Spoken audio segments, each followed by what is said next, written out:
Saudara-saudari terkasih, apakah saudara sudah memulai hari ini dengan penuh sukacita dan punya niat untuk berbuat baik meskipun kecil? Semoga Tuhan memberkati niat baik saudara. Tidak lama lagi kita akan merayakan peristiwa yang luar biasa, yaitu Natal. Natal adalah kelahiran Tuhan Yesus. Sebuah peristiwa yang sangat unik, hanya satu kali terjadi sepanjang sejarah, ketika Allah menjadi manusia, ketika pencipta menjadi ciptaan, dan itu adalah mujizat terbesar yang pernah ada. Ketika pencipta jatuh cinta dengan ciptaannya, lalu menjadi ciptaan. Dan peristiwa ini mempunyai makna yang luar biasa. Yang pertama adalah bahwa hidup kita manusia di dunia ini sangat bernilai, sangat berarti, sangat berharga. Sampai-sampai Allah mau menjadi manusia. Kalau kehidupan kita manusia ini tidak berharga, Allah tidak akan jadi manusia. Ngapain repot-repot? Allah itu sempurna, utuh, penuh. Ngapain repot-repot jadi manusia yang terbatas, mengalami sakit penyakit dan kematian? Karena kehidupan manusia berharga. Hanya itu jawabannya. Maka kalau Anda ada yang merasa bahwa hidup ini sia-sia, tidak ada artinya, Natal mengatakan yang sebaliknya. Hidup Anda dan saya, hidup kita di dunia ini sangat bernilai di mata Tuhan dan berarti juga di mata kita.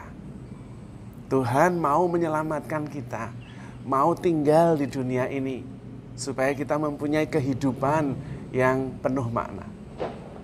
Itu yang pertama. Yang kedua, Allah peduli terhadap hidup kita. Allah bukan yang tinggal jauh, yang duduk tenang, terserah mau jadi apa. Tetapi Allah yang turun tangan, Allah yang terlibat, Allah yang peduli. Nah, ini juga untuk menyatakan kepada Anda yang merasa bahwa Allah ada, tapi urusan duniawi itu urusan manusia.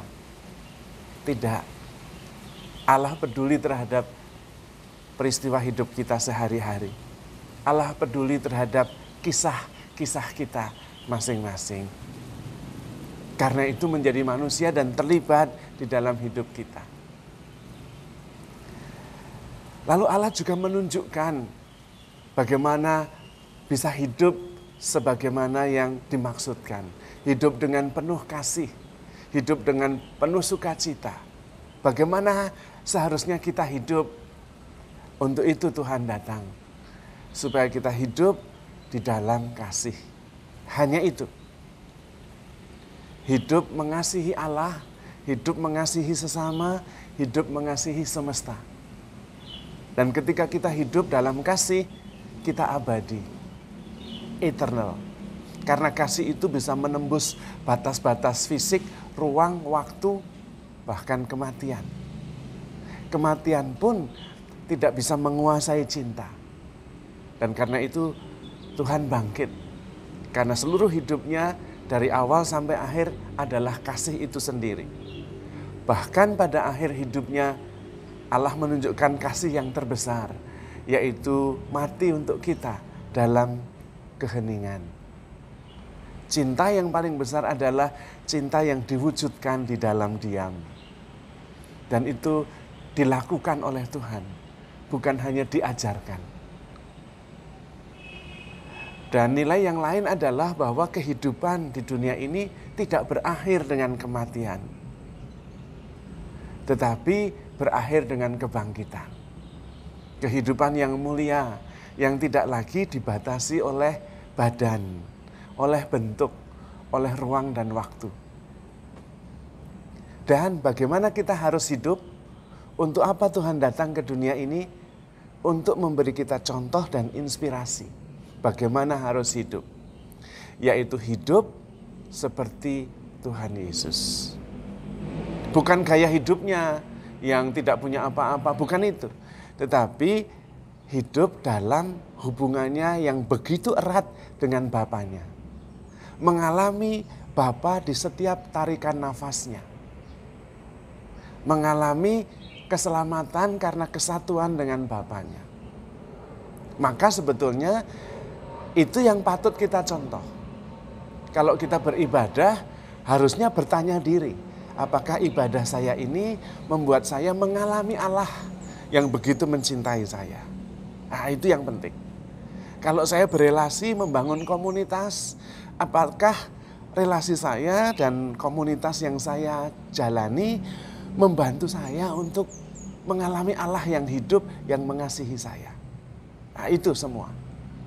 Kalau saya bekerja, apakah pekerjaan saya membantu saya mengalami pengalaman akan Allah yang begitu dekat, peduli, dan sangat mencintai saya? Tuhan sendiri melakukan hal itu. Dan itulah keselamatan, kesatuan yang penuh dan utuh diri kita dengan Allah yang adalah Bapa. Yang menjamin hidup kita, yang selalu ada untuk kita, dan selalu mencintai kita. Apakah kita mempunyai kesadaran seperti kesadaran Tuhan Yesus sendiri? Apakah kita memandang dunia ini seperti Tuhan Yesus memandang dunia ini? Apakah kita bisa mempunyai relasi seperti Tuhan berelasi dengan kita dan dengan Bapaknya? Itulah harta terbesar yang diwariskan Tuhan kepada kita. Supaya kita mempunyai pengalaman akan Allah sebagai Bapa, sebagaimana Tuhan Yesus sendiri mengalaminya. Karena itu, hidup kita menjadi sangat berarti.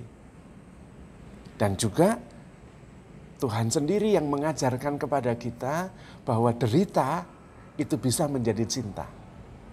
Bahkan derita bisa mewujudkan, mengungkapkan cinta kita yang paling dalam. Bahkan kematian bisa menjadi ungkapan cinta. Nah, itulah inspirasi, itulah warisan yang ditinggalkan oleh Tuhan kepada kita. Dan kalau kita sudah bisa menangkap dan menjalani hidup seperti itu, derita tidak masalah karena bisa menjadi ungkapan cinta. Salib tidak masalah karena bisa menjadi perwujudan kasih. Bahkan kematian tidak masalah karena bukan akhir, justru awal kehidupan yang sudah dimaknai oleh ungkapan cinta yang tanpa batas.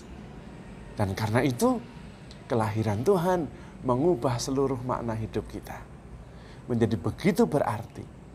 Pertanyaannya, apakah kita memaknai hidup kita seperti Tuhan?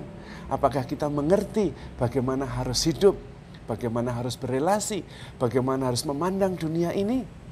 Sebagaimana Tuhan sendiri memandang dunia ini, memandang relasi-relasi dan hubungannya dengan Bapaknya. Karena itu saudara-saudari terkasih, mari kita menyadari bahwa Natal adalah salah satu bukti terbesar bahwa Tuhan sangat mencintai kita. Bahwa hidup kita itu begitu berarti di mata Tuhan. Sampai-sampai Tuhan yang adalah pencipta itu menjadi sama seperti kita. Maka saudara-saudari terkasih, handle yourself with care because you are love. Tuhan sangat mengasihi kita. Selamat Natal. Tuhan memberkati.